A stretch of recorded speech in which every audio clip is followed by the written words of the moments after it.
एक तो यहाँ पे इंटरेस्टिंग क्वेश्चन वैसे ये ढंग से करोगे यही था। कुछ पुराना कोड यूज होगा, कुछ नया भी होगा, रिवीजन भी होगी। तो हम लोगों ने क्या किया था इस एप्लीकेशन में, एक बार हम लोग, तो मैंने क्या किया ओवरऑल इसमें 3 मॉडल बनाए, डिपार्टमेंट, डेजिग्नेशन और एम्प्लॉय, यही किया था। अभी ये जो 3 मॉडल हैं आपके, एक इसमें फॉर्म की का कंसेप्ट ऐड हुआ। फिर जब मॉडल बन गए तो इन मॉडल्स में 2 में डिपार्टमेंट और डेजिग्नेशन में मैंने डिफॉल्ट वैल्यू ऐड कर। डिफॉल्ट वैल्यू में क्या था, कोई कुछ डिपार्टमेंट ऐड कर दिया और कुछ डेजिग्नेशन ऐड कर, हो गया ये।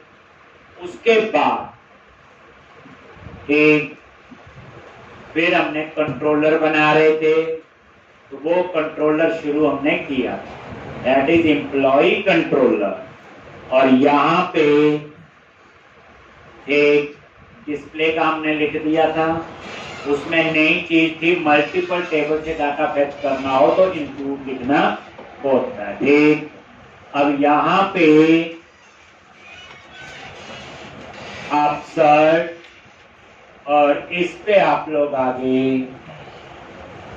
एक, तो अब आप लोग क्या करोगे, आप सर्च, ये 2 काम करेगा, क्रिएट और एड।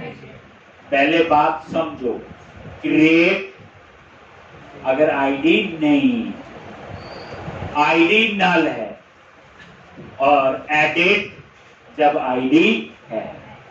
अब यहां पे आपने क्या करना है, एक कौन सा था मॉडल आपका मेन, एम्प्लॉय, तो यहां पे एम्प्लॉय क्लास का नेम स्पेस ऐड कर लो, और ये आपने एक ऑब्जेक्ट बना लिया। ध्यान से, if ID equal to null. अब आप बोलोगे इंटीजर में नल नहीं आता, ट्रू, लेकिन अगर क्वेश्चन मार्क लगा दिया तो इसका मतलब नल अलाउ है। हमारे केस में, क्रिएट के केस में नल आएगा। देन क्या करेगा,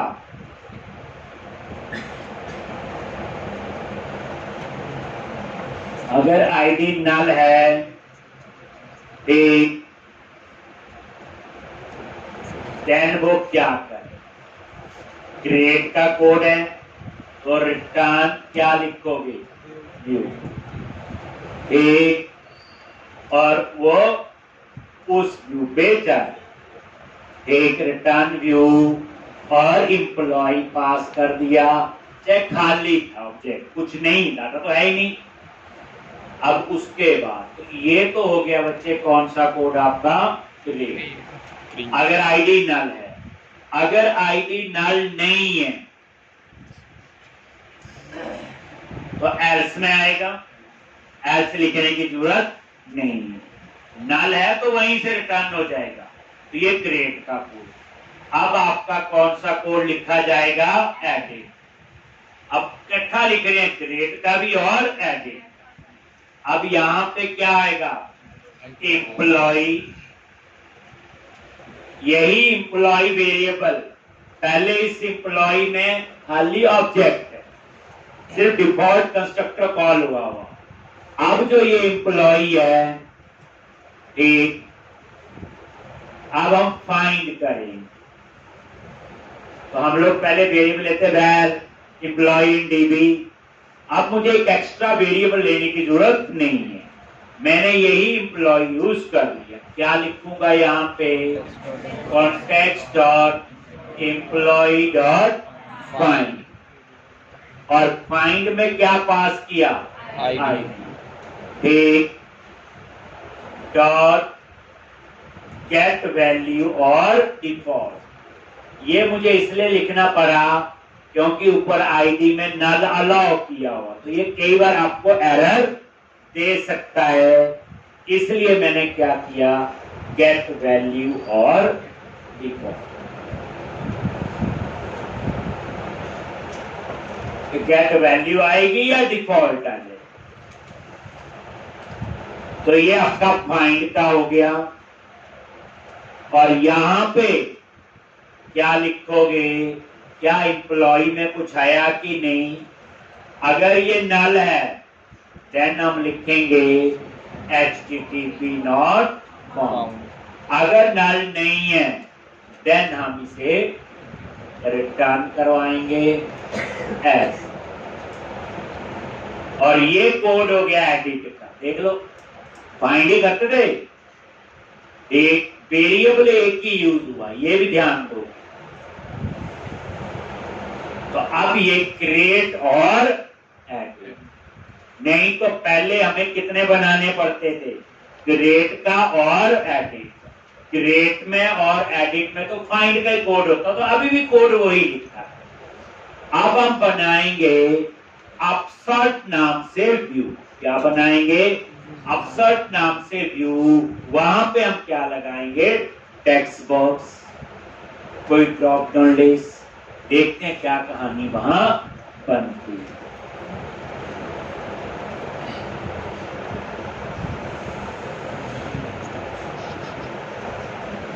अब आज के बाद जब भी आप क्रिएट एडिट, तो हम ये बनाया, तो आपको प्रॉब्लम समझ आ गई ना। पहले क्रिएट और एडिट के लिए दो व्यू बनाते थे, ऑलमोस्ट दोनों व्यू में कोड तो सेम होता था एक आधी लाइन को छोड़ के। तो मैंने क्या किया, उसको इकट्ठा ही बना।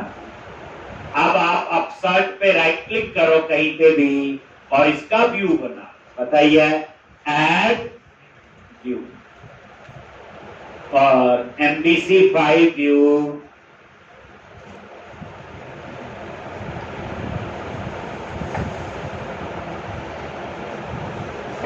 और ऐड कर लो।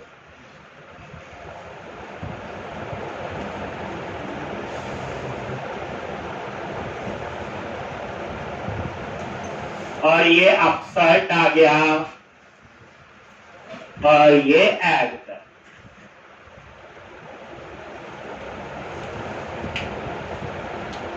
ठीक, ये देखो अपसर्ट ऐड। तो पता ही है, व्यूज फोल्डर में जाके एम्प्लॉय नाम से फोल्डर बना होगा और उसके अंदर क्या बन जाएगा, ये अपसर्ट व्यू एम्प्लॉय और उसके अंदर अपसर्ट। ठीक, तो ये आपका अपसर्ट आपका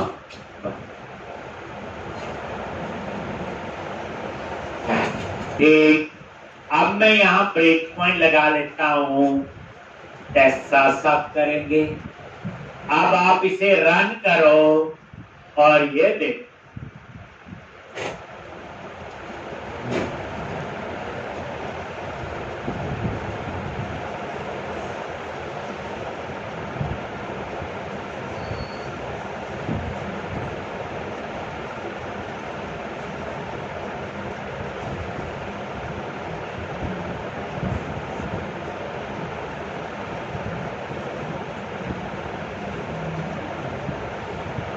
एम्प्लॉय लिस्ट और न्यू एम्प्लॉय।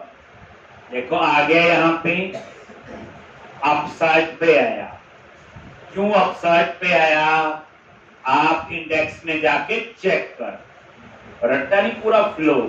यहां आया, न्यू एम्प्लॉय पे क्लिक किया, कहां गया, अपसर्ट, इसलिए वो यहां पे आया। अब ये देखो अपसर्ट में ये आईडी में क्या आ रहा, ध्यान दो, नल। अगर मैं क्वेश्चन मार्क नहीं लगाता तो यहां एरर आती, इंटीजर में नल अलाउ नहीं, बट क्वेश्चन मार्क से तो F10 ये एम्प्लॉय क्लास का ऑब्जेक्ट बनाता है। डिफॉल्ट कंस्ट्रक्टर को कॉल हुआ तो ये क्या करेंगे, उस क्लास के सारे मेंबर की वैल्यू इनिशियलाइज करते, यही बताया हुआ F10। अब आईडी नल है तो यहीं से वो बाहर हो जाएगा और ये हमारा चल गया क्रिएट का कोड। और ये कंटिन्यू करो बाकी कहानी पर। आगे यहाँ पे अब हम लोग यहाँ पे अपना डिजाइन बना अब पहले क्रिएट वाला जब एडिट की बारी आएगी तब। अब ये ब्रेक पॉइंट हटा दो क्योंकि नहीं तो बार बार मैं रिफ्रेश करूंगा तो यहाँ पे आए। तो अब आप लोग क्या करो,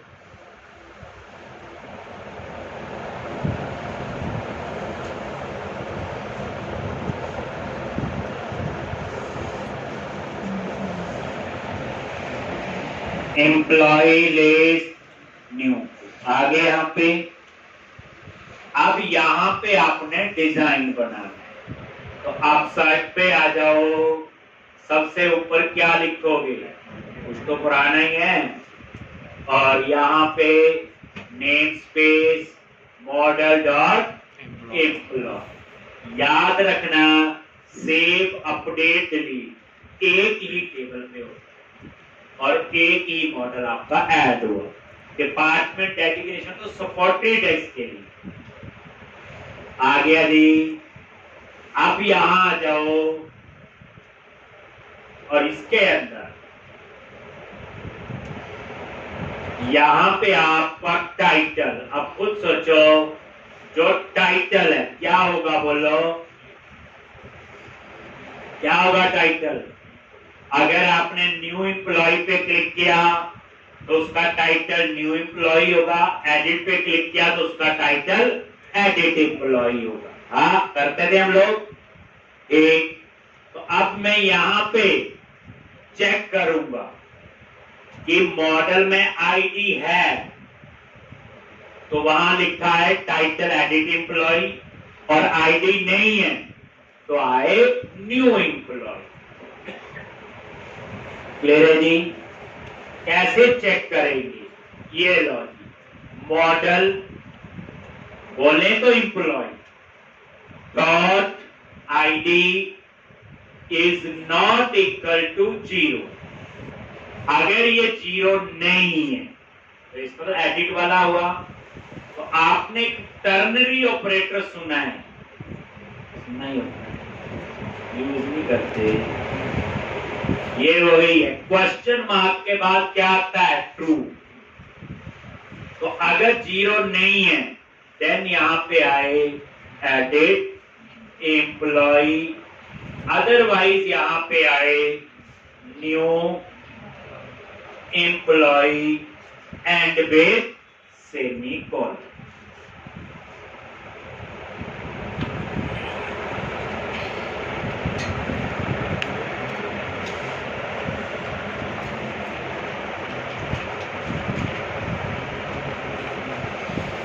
एडिट एम्प्लॉई और यहां पे न्यू एम्प्लॉय, ये होता है। क्वेश्चन मार्क के बाद जो होती वो ट्रू कंडीशन है और कॉलन के बाद जो होती वो फॉल्स। अब जिनको टर्नरी ऑपरेटर नहीं याद है वो फिर ऐसे लिखते हैं model dot ID is not equal to 0, ये हो, फिर वो एल्स लगाएंगे, फिर उसके बाद लिखेंगे। तो सिंगल लाइन में ही एल्स का काम करता है टर्नरी ऑपरेटर। आने वाले टाइम पे ये काफी यूज हो। तो ये टर्नरी ऑपरेटर होता है सिंगल लाइन में ही एल्स। ये हो गया ना, देखो अगर आईडी 0 नहीं है तो ट्रू कंडीशन है तो वो लिख देगा एडिट एम्प्लॉय। अगर ये फॉल्स है तो इस कॉलम के बाद जाएगा तो क्या लिखेगा, न्यू एम्प्लॉय। नई चीज पता चल गई। इसी तरह से बटन सेव का है अपडेट का, तो उसके लिए भी हम ऐसा ही करेंगे, सेव अपडेट और यहां पे model dot ID is not equal to 0, तो बटन का टेक्स्ट अपडेट होगा, नहीं तो टेक्स्ट सेव।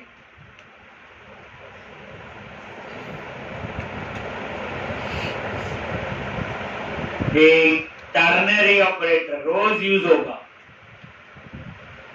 नेक्स्ट में इनमरेशन भी यूज होगा।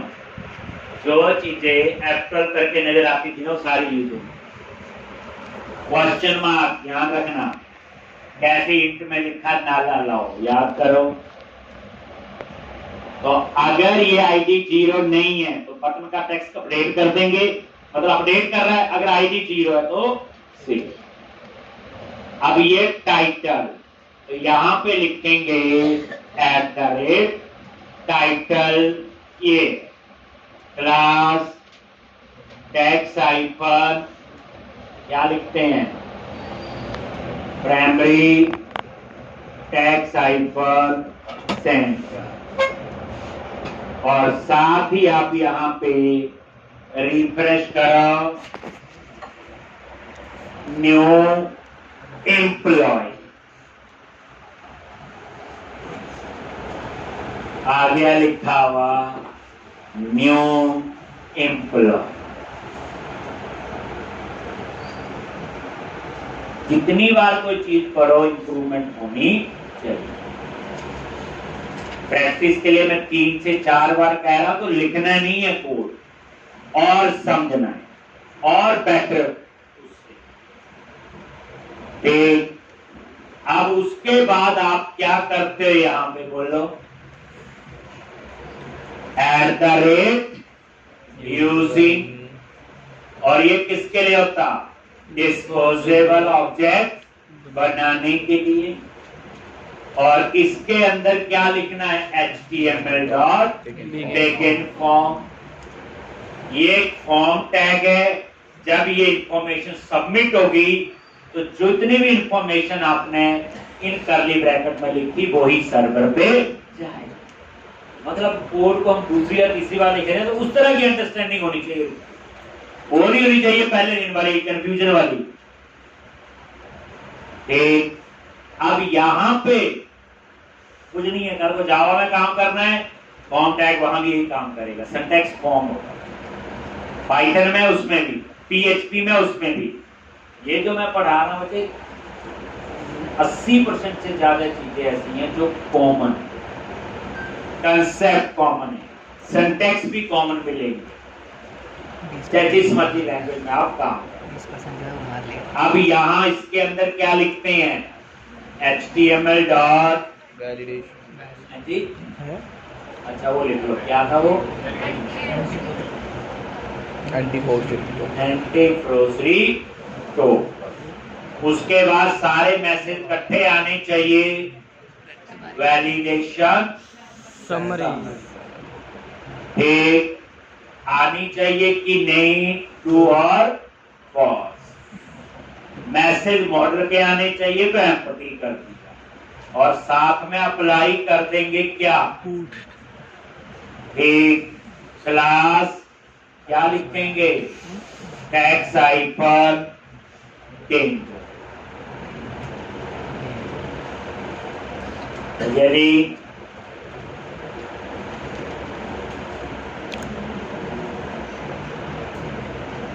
हो गया ये, अब इसी तरह से बाकी, अब ये कोड लिखा हो, पहले भी लिखा, अब क्या लगाएंगे जल्दी बोलो, सेलेक्ट किया और ये ऑटो फॉर्मेट कर दिया, थोड़ा कोड ठीक लगता है। ठीक, अब क्या लिखना है बोलो, एक डिव लगाते थे हम लोग और एक रो, ऐसे लिखते थे, और एक एक कॉलम के लिए क्या लगाते हैं बोलो, div class form hyphen group launch. आ गया,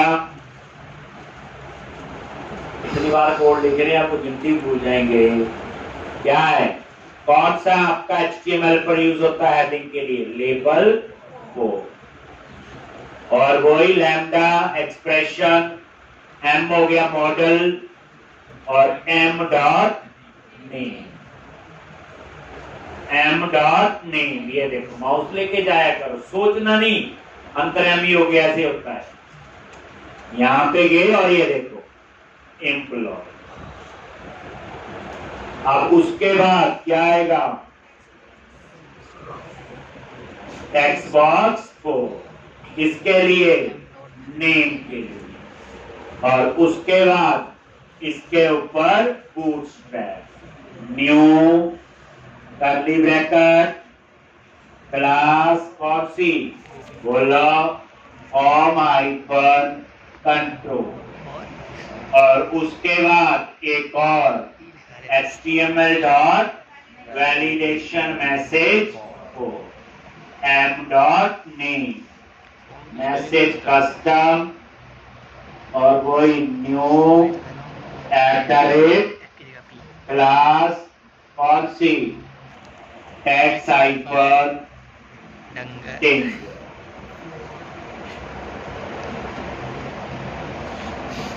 टैक्स हाइफन टिंग लिखो। ये उसी स्पीड से जो आती है चीज हम उसी स्पीड से लिखते हैं। ये तो ऐसे आ गया, नीचे क्यों नहीं आया, स्पेलिंग गलत है। फॉर्म हाइफन कंट्रोल, रिफ्रेश करो, बढ़िया ठीक। अब ऐसे ही यही फॉर्म ग्रुप सबके लिए, नेम के बाद एड्रेस और क्या है, सैलरी, और क्या है, डिपार्टमेंट डेजिग्नेशन। यहां से देखो ना याद आए, मॉडल में गए और एम्प्लॉय, नेम है, एड्रेस है, सैलरी है, डिपार्टमेंट है और लो, तो यही चलोगे, कॉपी किया और पेस्ट, और यहाँ पे क्या आ जाएगा, एड्रेस। कहानी आती है एड्रेस, फॉर्म के अंदर एड्रेस के बाद क्या आएगा, बोलो सैलरी। आपने कोई कॉपी पेस्ट नहीं करना, याद रखना ही, अभी हम लोग नहीं कर सकते। सैलरी ठीक, और ये 3 टेक्स्ट बॉक्स आपके लग। आगे सैलरी में 0 किस वजह से आ रहा है, मैंने कहा लिखा 0 आए, बताओ। ये सैलरी में मैंने लिखा नहीं, कहीं लिखा मैंने, ये किस वजह से 0 आ रहा है,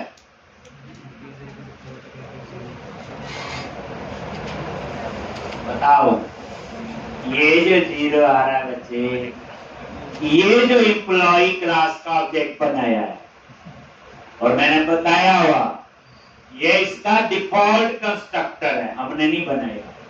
डिफॉल्ट कंस्ट्रक्टर क्या करता है, जितने भी उस क्लास के मेंबर होंगे सबकी वैल्यू वो इनिशियलाइज कर देता है। अगर इंटीजर होगा तो उसकी 0 कर देगा, स्ट्रिंग होगा तो उसकी नल कर देगा। कोई चीज लागू नहीं होती। कोई डिफॉल्ट कंस्ट्रक्टर का क्या फायदा है, क्या रोल है, यही तो रोल है उसका कि डिफॉल्ट वैल्यू वो खुद इनिशियलाइज कर दे। एक तो इस वजह से वो 0 आ रहा था। आप ये एक नेम, एड्रेस, सैलरी, उसके बाद डिपार्टमेंट और डेजिग्नेशन। अभी बिल्कुल सेम है, अभी रीजन है ठीक, और यहाँ पे पेज, और यहाँ पे क्या आएगा, बोलो डिपार्टमेंट आईडी। यहाँ पे क्या आएगा, डिपार्टमेंट आईडी। यहाँ पे क्या आएगा, डिपार्टमेंट आईडी। और इसी तरह से यहाँ क्या आएगा, डेजिग्नेशन आईडी। यहाँ पे क्या आएगा, डेजिग्नेशन आईडी। और यहाँ पे तो बाद में ठीक करेंगे, तो कई कुछ गलतियां नहीं ठीक। और ये रिफ्रेश करो, ये भी आ जाए, इनमें भी 0 आ गया क्योंकि इनकी डाटा टाइप इंटीजर है, और जब डिफॉल्ट कंस्ट्रक्टर कॉल हुआ तो इसकी वैल्यू भी 0। जो चीज लगे वो समझो, फिर आगे जाओ। आगे और लास्ट में क्या लगेगा, बोलो बटन। क्या लगेगा, बटन। पूरी रिवीजन हम कर चुके हैं, तो यहाँ पे बटन के लिए तो simple, div class form hyphen group और ये आ गया। और यहां पे ये जो बटन है, अगर क्रिएट का केस है तो टेक्स्ट सेव हो जाए, एडिट का केस है तो टेक्स्ट अपडेट हो जाए। तो मैं यहाँ पे बटन को दूसरे तरीके से लगा रहा हूं, बटन टाइप सबमिट, बात वही है, इनपुट टाइप सबमिट। और यहाँ पे क्लास कौन सी, बटन BTN हाइफन सक्सेस, और ये वही सबमिट का बटन है। और इसके बीच में वो जो हमने ऊपर सेव अपडेट वेरिएबल लिया था, जिसमें हमने ये लॉजिक लिखा था टर्नरी ऑपरेटर से, अगर आईडी है तो अपडेट आ जाए, आईडी नहीं है तो सेव।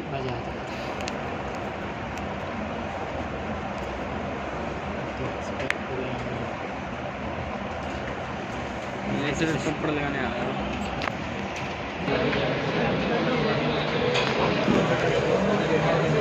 तो अब ये देखोगे, ये देखो रिफ्रेश करोगे बटन भी आ जाएंगे नीचे, ये बटन आ, समझ आ गई इतनी बात। अब इसमें छोटा छोटा चेंज, एक तो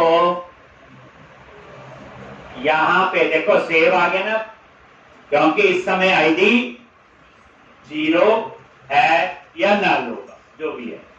अब यहां पे आ रहा लिखा हुआ डिपार्टमेंट आईडी, देखा नहीं, मैं चाहता हूं यहां हेडिंग आए डिपार्टमेंट, यहां आ रहा डेजिग्नेशन आईडी, यहां लिखा है डेजिग्नेशन। तो इसको कैसे ठीक करेंगे बोलो, बाकी बात में कैसे ठीक करेंगे, आता है मॉडल पे गए, ये एन डिपार्टमेंट आईडी, और यहां पे डिस्प्ले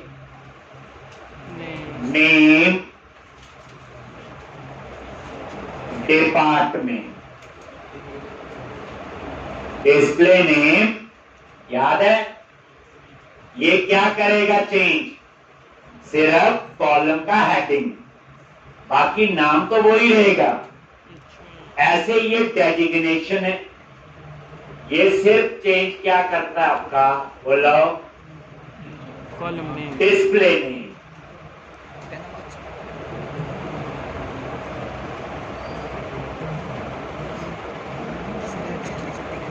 ये लो, एक चीज ये पता चल गई, जैसे कई बार होता है कॉलम का नाम कुछ और रखा है, लेकिन स्क्रीन पे जो नेम है कुछ प्रॉपर डिस्प्ले होना चाहिए।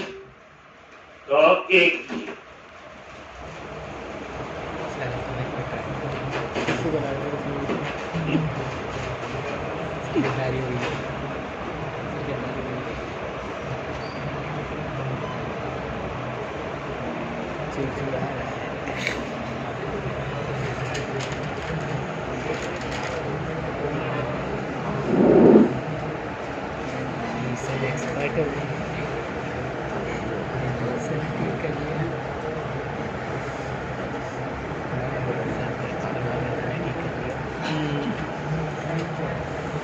यहाँ पे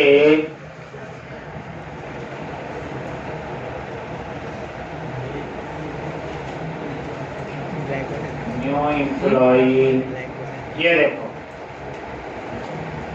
तो यहाँ पे आ गया डिपार्टमेंट और ठीक। अब उसके बाद दूसरा काम करना है, डिपार्टमेंट के लिए लगाएंगे ड्रॉप डाउन लिस्ट, और इस ड्रॉप डाउन लिस्ट में डाटा आएगा डिपार्टमेंट मॉडल्स। डेजिग्नेशन के लिए लगाएंगे ड्रॉप डाउन लिस्ट, और उसमें डाटा आएगा डेजिग्नेशन मॉडल। ऐसे होता है, वो मॉडल ऑलरेडी बना चुके हैं हम लोग, डिपार्टमेंट और डेजिग्नेशन, और उनमें डाटा भी एंटर हो गया, ध्यान से। आप तो इसमें डाटा आएगा डिपार्टमेंट से, और इसमें आएगा डेजिग्नेशन। ठीक, फिर फायदा क्या हो उनको बनाने का, अगर यूज ही ना करें, उसके लिए लगाएंगे ड्रॉप डाउन लिस्ट। ठीक है जी। तो अब मुझे इस पेज पे डिपार्टमेंट मॉडल से भी डाटा चाहिए, और डेजिग्नेशन मॉडल से भी डाटा चले। यही है। अब ये डाटा मुझे मिलेगा कैसे? ये जो हमने अपसर्ट है, तो आपको बताया हम ऊपर एक ही मॉडल ऐड कर सकते हैं, बताया था। एक से ज्यादा मॉडल इसमें ऐड नहीं हो सकते। बट मुझे तो डिपार्टमेंट भी चाहिए, मुझे तो डेजिग्नेशंस भी चाहिए। अगर मल्टीपल मॉडल का कोई तरीका होता तो मैं ऊपर लिख लेता एट मॉडल डिपार्टमेंट डेजिग्नेशन। लेकिन मैं कितनी बार जब भी व्यू बोला एक ही मॉडल ऐड हो सकता, बट अब मुझे डिपार्टमेंट भी चाहिए और तो उसके लिए मुझे क्या करना पड़ेगा? एक मैं कंट्रोलर में जाके यहां मैं वेरिएबल लूं, एक वेरिएबल में स्टोर करूंगा डिपार्टमेंट और एक में स्टोर करूंगा डेजिग्नेशन। जो भी चीज चाहिए हो पहले उसकी पूरी कहानी समझेंगे। तो यहां पे एक वेरिएबल लूंगा डिपार्टमेंट और एक वेरिएबल लूंगा डेजिग्नेशन।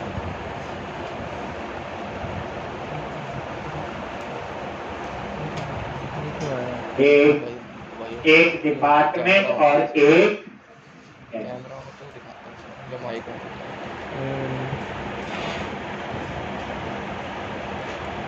तो यहां पे वेरिएबल अगर मैं लेता हूं, जो नॉर्मल एरे ले लो कोई इस तरह का, तो ये जो वेब पेज होते हैं, अब नई कहानी समझोगे, ये जितने भी वेब पेज होते हैं ये सारे के सारे स्टेटलेस होते हैं। स्टेटलेस का मीनिंग क्या होता कि जितनी बार रिक्वेस्ट सर्वर पे जाती है पेज सर्वर से नया बन के आता है, नई HTML आती है, सारे वेब पेज ASP.NET का भी, जावा का भी, रिएक्ट का भी, एंगुलर का भी, पाइथन का भी, PHP का भी, सारे वेब पेज क्या होते हैं? स्टेटलेस। स्टेटलेस का मतलब होता है जैसे आप आपको देखा ना वेब एप्लीकेशन कहाँ रन होती? सर्वर पे, वेब सर्वर पे बताया हुआ। तो जैसे आपने कोई रिक्वेस्ट यहां से भेजी तो कहां से इंफॉर्मेशन आएगी? बोलो, सर्वर पे जाएगा, वहां से वो पेज आएगा, उस पेज की नई HTML बन के आएगी। क्लाइंट साइड में क्या आती है? HTML तो आती है। तो जितनी बार रिक्वेस्ट सर्वर पे जाएगी ये पेज उतनी बार ही नया सर्वर से बन के आएगा। तो अगर आपने वहां कोई वेरिएबल लिए होंगे उनका डेटा ऑटोमेटिकली लॉस्ट हो जाएगा। इसलिए ये नॉर्मल वेरिएबल से काम होने वाला नहीं है, जैसे वैर करके वेरिएबल लेते हैं, कुछ भी ऐसे। तो यहां पे मैं आपको एक कंसेप्ट बता रहा हूं। तो यहां पे हम लेंगे व्यू डेटा।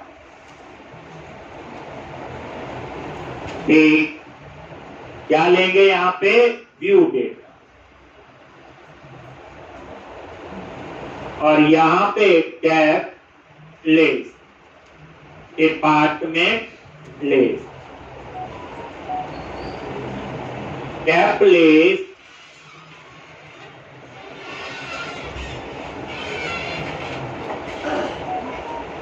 अब ये जो व्यू डेटा है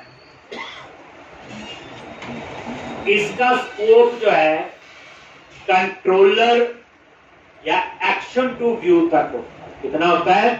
action to view. Upsert action है, इसका स्कोप कहां तक होगा? इस अपसर्ट के व्यू तक। यही तो मुझे चाहिए। तो जो व्यू डेटा है उसका स्कोप कितना होता है? From action to view. In view data, we can store any type of information. It may be string, integer, array, collection, objects. तो क्वेश्चन आ गया, context डॉट ये देखो डिपार्टमेंट डॉट टू लिस्ट। कहानी तो हमें पता है सारी। ऐसे तो व्यू डेटा का स्कोप कितना होता है? एक्शन टू व्यू, पहली बात। तो मुझे व्यू डेटा लिया क्यों, फिर क्या बोलोगे?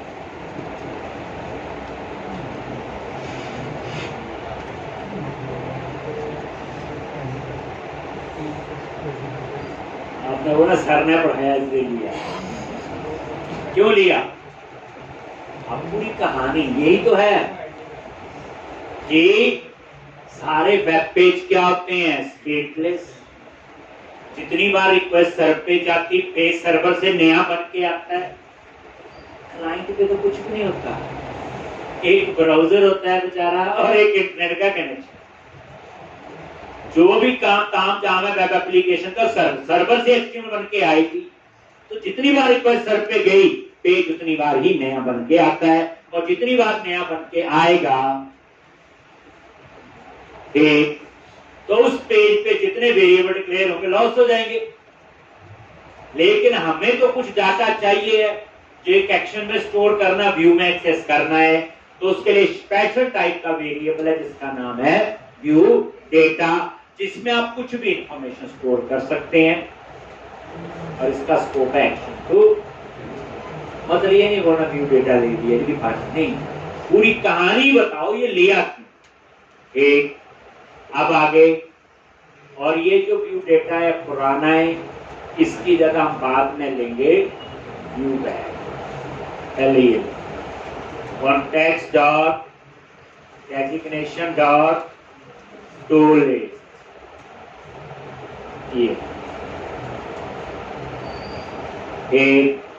तो ये दो वेरिएबल ले लिए, एक में डिपार्टमेंट और एक में डेजिग्नेशन।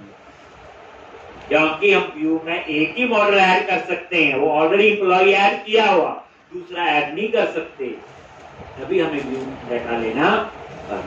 व्यू डेटा थोड़ा पुराना, व्यू बैग नहीं है, तो पहले व्यू डेटा यूज करते हैं, फिर इसकी कुछ ड्रॉबैक बताऊंगा, फिर व्यू बैग यूज करेंगे। व्यू डेटा वैसे डाटा स्टोर करने के लिए है, और इसका स्कोप कितना होता है, एक्शन टू व्यू, और इसमें आप किसी भी टाइप की इंफॉर्मेशन स्टोर कर सकते हैं।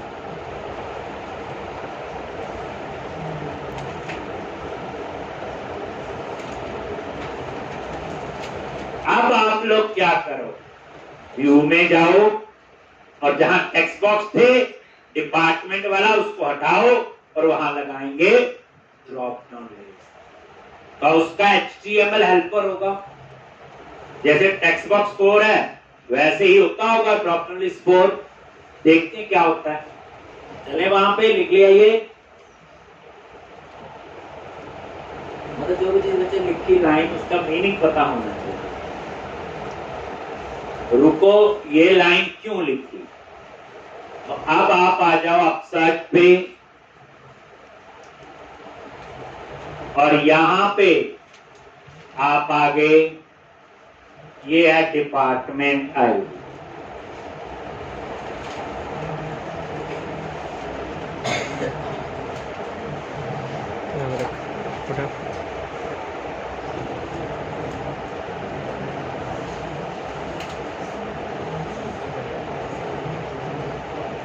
और ये डिपार्टमेंट वाले को कमेंट बना दो, Ctrl+K+C।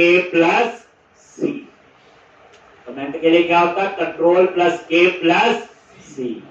अनकमेंट के लिए C की जगह U, अनकमेंट। अब यहां पे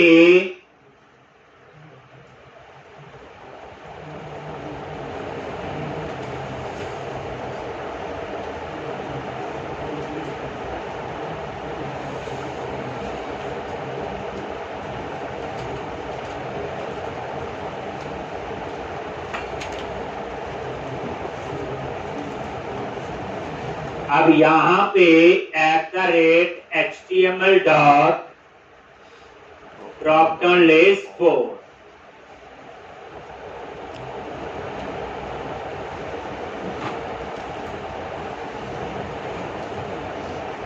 HTML dot drop down list 4 किसके लिए, वही M dot department ID, comma drop down list के लिए यूज करना पड़ेगा न्यू सेलेक्ट लिस्ट।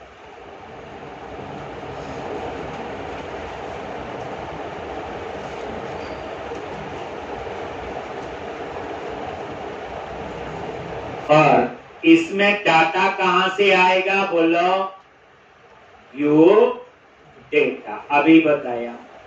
और क्या नेम है, डेप्थ लिस्ट। ये डेप्थ लिस्ट की का नेम है।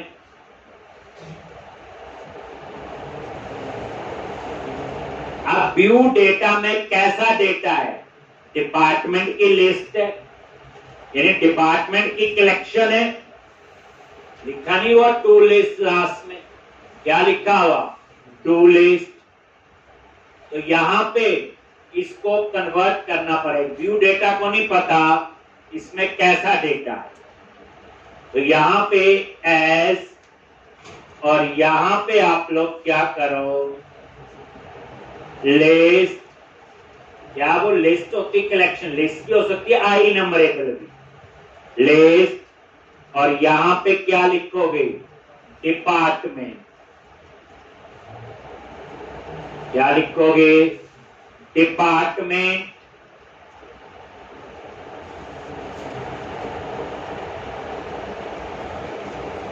लिस्ट कैसे लिखना, लेकिन ये डिपार्टमेंट अभी एरर आ रहा है इसमें, क्योंकि इसका नेम स्पेस चाहिए।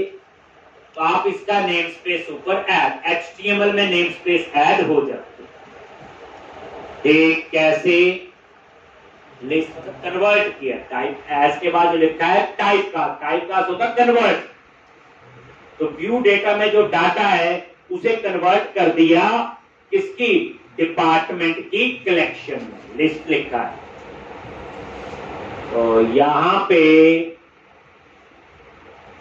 ऊपर नेम स्पेस ऐड कर लो, कैसे, @ यूजिंग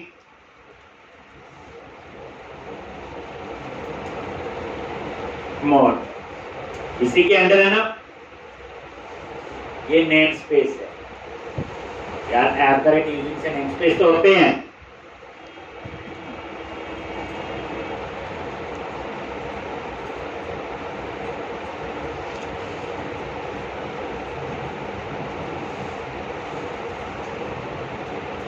इसी नेम स्पेस में डिपार्टमेंट है, इसी नेम स्पेस में कैटेगरी।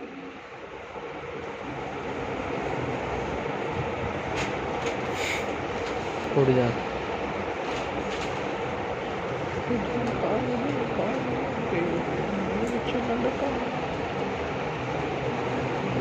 देख लिया ये। अब आप वहीं पे आ जाओ, वहीं थे, ये देखो लिस्ट। अब वो देखो हो गया चेंज, कॉमा,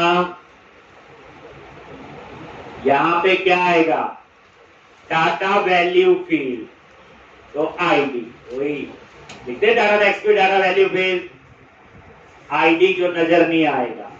और डाटा टेक्स्ट फील्ड में क्या आएगा, नेम। दो ही तो चीजें हैं उसमें, क्या क्या, आईडी और नेम। ये वैल्यू फील्ड है, वैल्यू फील्ड बोले तो डाटा वैल्यू फील्ड, और ये डाटा टेक्स्ट फील्ड है जो नजर आएगा। और यहां पे अब सेलेक्ट लिस्ट के बाहर आ जाओ, और यहां पे एक डिफॉल्ट ऑप्शन ऐड कर दो। क्या लिखोगे, सेलेक्ट डिपार्टमेंट। क्या लिखोगे, सेलेक्ट डिपार्टमेंट,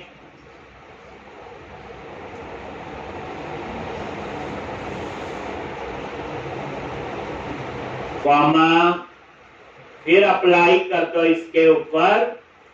ये सबसे ऊपर आएगा ना सिलेक्ट डिपार्टमेंट लिखा हुआ, ज्यादा रिस्पेक्ट देंगे तो लिख सकते हैं प्लीज सिलेक्ट डिपार्टमेंट, वो आपकी मर्जी। फॉर्म हाइपर कंट्रोल, ये तो डिजाइन को ठीक करे।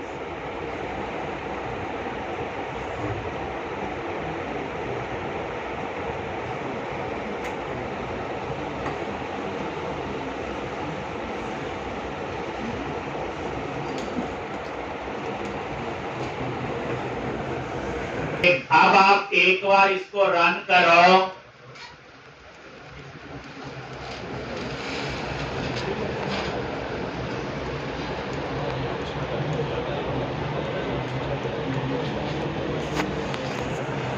और ये देखो सेलेक्ट डिपार्टमेंट आ गया और ये क्या लग गया, समझ आ गई कहानी। अब ऐसे ही लगाएंगे डेजिग्नेशन के। दोबारा से देखो, यहां पे आगे अब दोबारा से रिवाइज हो जाएगा एक बार। ये डेजिग्नेशन वाले को कमेंट बना दिया और इसकी जगह क्या लिखते हैं, HTML dot drop down list for किसका है, m dot designation ID new select list new select list. कहां से डेटा आएगा, व्यू डेटा, क्या नेम है, CSG लिस्ट, और इसे कन्वर्ट कर दो कलेक्शन में डेजिग्नेशन। ऐसे ही किया था।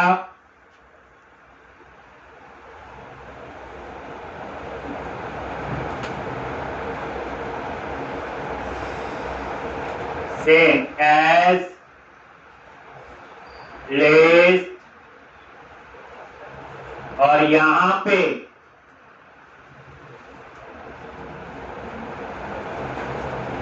डेजिग्नेशन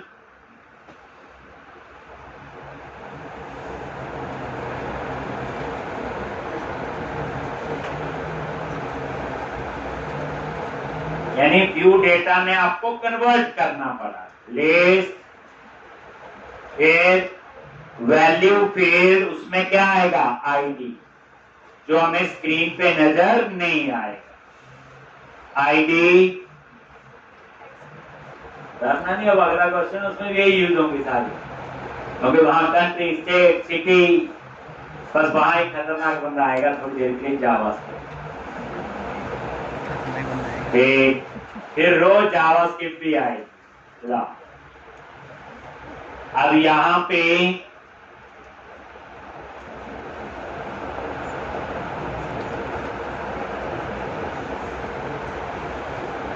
सेम कॉमा और यहां लिख दो क्या, सेलेक्ट डेजिग्नेशन, और लास्ट में बूटस्ट्रैप अप्लाई कर दो, कॉमा क्या लिखोगे, न्यू कर्ली ब्रैकेट प्लस क्या लिखोगे, फॉर्म हाइफन कंट्रोल।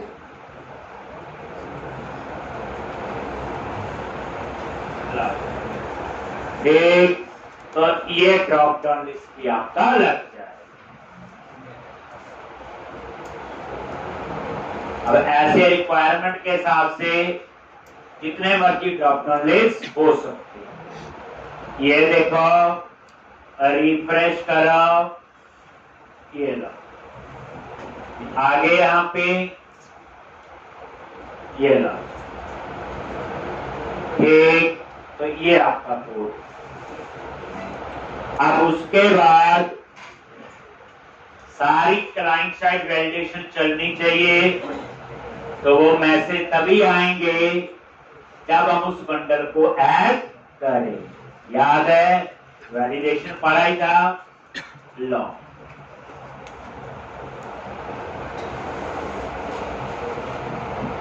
तो आज का नया चीज थी ड्रॉप डाउन लिस्ट और व्यू टेबल। एक बाकी तो ऑलमोस्ट पुराना था, अपस्टार्ट तो चलो है, हो गया ये। अब उसके बाद तो ये से तो हम लोग क्या करते हैं, नीचे बोलो वैलिडेशन के लिए लास्ट में क्या लिखते हो, सेक्शन, और यहाँ पे स्क्रिप्ट। ये स्क्रिप्ट को कुछ ऐसे नहीं लिख दिया, ये रेंडर सेक्शन है लेआउट में, जो हम जावास्क्रिप्ट यहाँ पे यूज करेंगे वो वहां पे लोड हो। तो उसके लिए देखो व्यूज के अंदर शेयर में गए, हम बात कर रहे हैं ये लास्ट में लिखा हो ना रेंडर सेक्शन, इसका यहाँ पे लोड हो। कहां पे? यहां। तो अब क्या करो, यहां पे आप बंडल ऐड कर लो। कौन सा ऐड करना है बोलो? वैलिडेशन वाला, याद है? अब वो वैलिडेशन वाला बंडल कहां से मिलेगा? बोलो, ऐप स्टार्ट में गई बंडल कॉन्फिग, और ये जो आपका सेकंड नंबर पे ही है, और इस बंडल को क्या कर लो, कॉपी कर लो,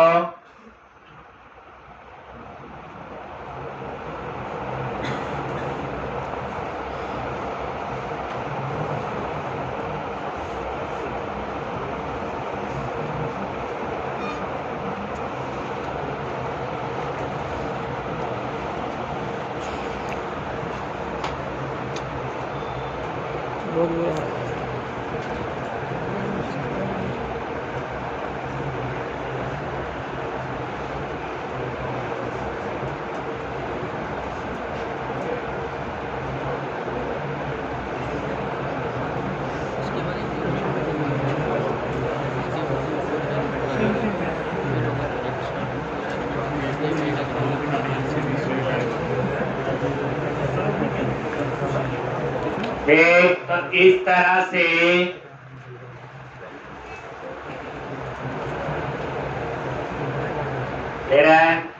ये आपने बंडल ऐड कर दिया, कौन सा? वैलिडेशन। अब ये वैलिडेशन के मैसेज भी आने शुरू होंगे। एक ये जो जावास्क्रिप्ट इसके लिए यूज हुई होगी, वो लोड यहां होगी जहां पे सेक्शन का नाम है स्क्रिप्ट। अब आप इसको रन करो और ये वैलिडेशन ने काम करना शुरू कर दिया। चेक कर सकते हो अभी आप।